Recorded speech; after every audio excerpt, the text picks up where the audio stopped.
Hi everyone, we are joined now by John from Plena Global. John, thanks so much for joining us. Pleasure meeting you here. How are you? I'm great, and so I want to hear a bit more about what Plena Global does. It sounds really exciting. So Plena Global is the global cannabis company. We are focused on medical cannabis because we grow it in Colombia and soon enough in Peru. And to grow it in those conditions, you reduce the cost, you increase the supply because we have a plant that is 37 hectares in size in terms of facilities, and the entire Canadian landscape may be 60 hectares. The ideal, though, is that we do have 12 hours of sunlight at basically doing it at 8,000 feet above sea level, growing it at the height of Whistler, but it grows very well. We have a 1 hectare greenhouse, a very high-tech greenhouse, because we invested in the same kind of greenhouses that tomato growers in Mexico are using, because you have ultimate controls room by room. And that allows us to focus on each plant and each clone and that we do, so we can have the best consistency of product. And then we also tried a bit of outdoor grow, and those results were spectacular. No pesticides, no heavy metals. This is land that used to be used as a horse pasture for 30 years. So it's really quite good. And in fact, in order to grow outdoors, we actually had to make a deal with the jockey club to get enough, manure for the plant. So we had 1,000 trucks come over and solved one of their problems and created the grow mass for us. Wow, really interesting. And so there's a lot of talk about this global supply chain for medicinal cannabis. I think we're at the really early stages of that. But when it's fully built out, what does that mean for the industry, and what does it mean for these emerging cannabis markets?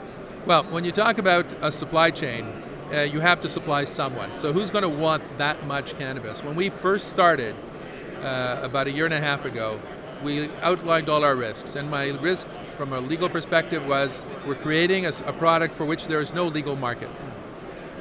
Cannabis is regulated by the narcotics treaties from the UN. Cannabis can only be exported for medical purposes under these laws, but these laws keep changing. So when you think about companies like Coca-Cola wanting to be in this space, they have two requirements.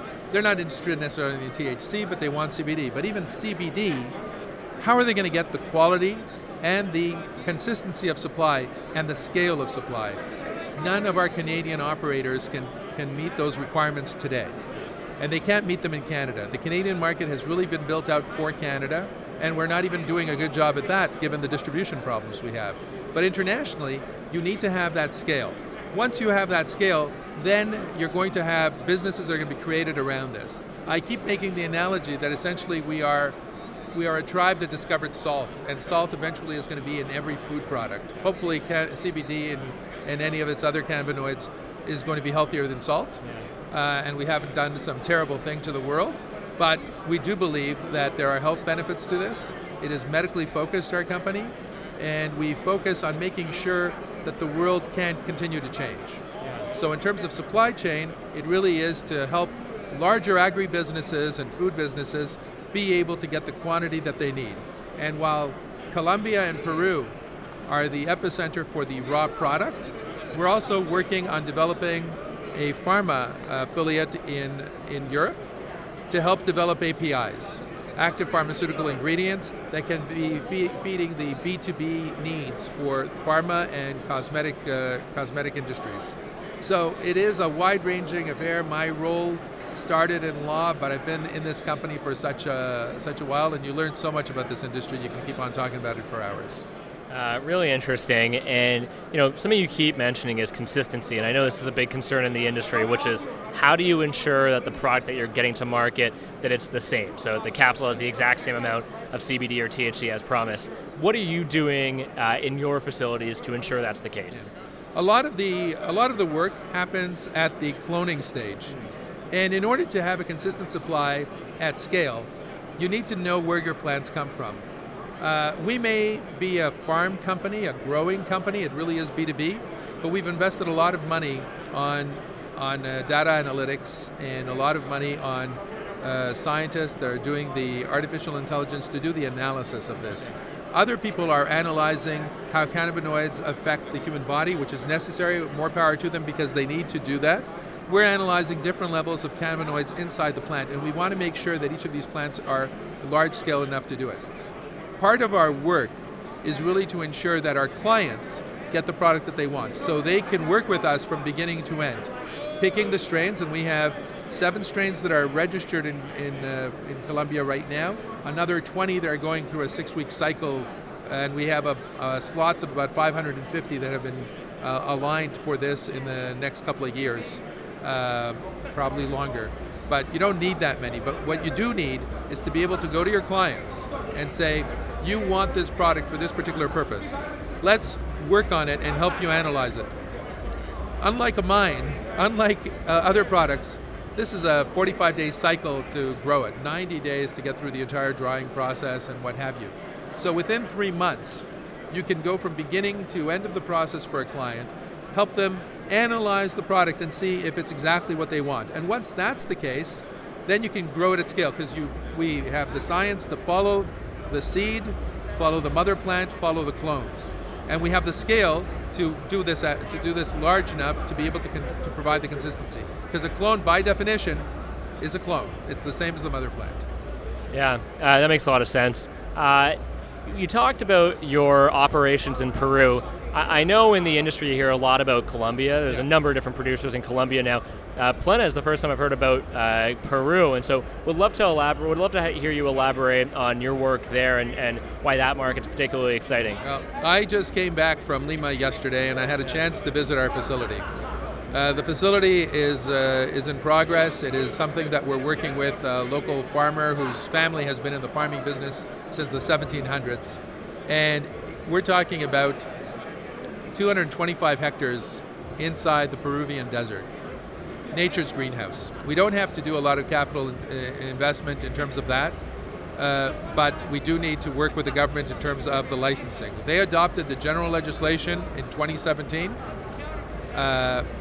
It took until February of this past year for them to put in all the regulations.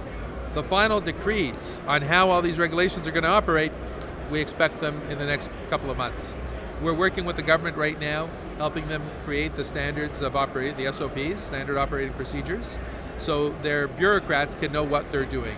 All these countries are very big into agriculture, and they're very careful about their ecosystems. So we want to make sure there's no surprise in terms of what they're doing, and we are working collaboratively with the government in order to move this forward.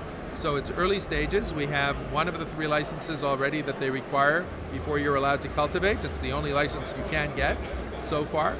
We're organizing for the second one, and we believe that by the time all the regulations are in place, we'll have our licenses to start moving. And it's very exciting because it's another proof point that the growing thesis of growing in South America around the equator is valid. And our company is focused on doing this around the world. South America, being a Canadian company, is in the same hemisphere. We're out there, we're working with people that we've gotten to meet over the last few years, and the enthusiasm is great. And we're there to make it happen for that place. And you have to understand also Peru, because of the dry climate and the humidity, there is a lot of medical need for this product, for psoriasis, things of that nature, and that's how it happened. In fact, our president, who was there, went down there to consult a group of doctors who were involved in this, where they were having mothers being arrested because they brought in CBD oil from other jurisdictions and what have you to create ointments for their children, and epilepsy is another issue out there, of course, as it is in many parts of the world. And they didn't know when it was working one day, when it wasn't working another day. And we actually worked with the government at the front end to demonstrate how it can be done consistently. And that's when they asked us to work with them in terms of the regulations. So our focus has always been medical. It always has been this. We get lost in the weeds of weed when we're trying to grow it and do this at scale. But we always get back to why we're doing this. And it's quite interesting, quite impactful in a lot of people's lives out there. Well, I think that's a great way to end. John, thanks so much for joining us, and it's great hearing about Plena. It's a pleasure. Thank you very much. Take care.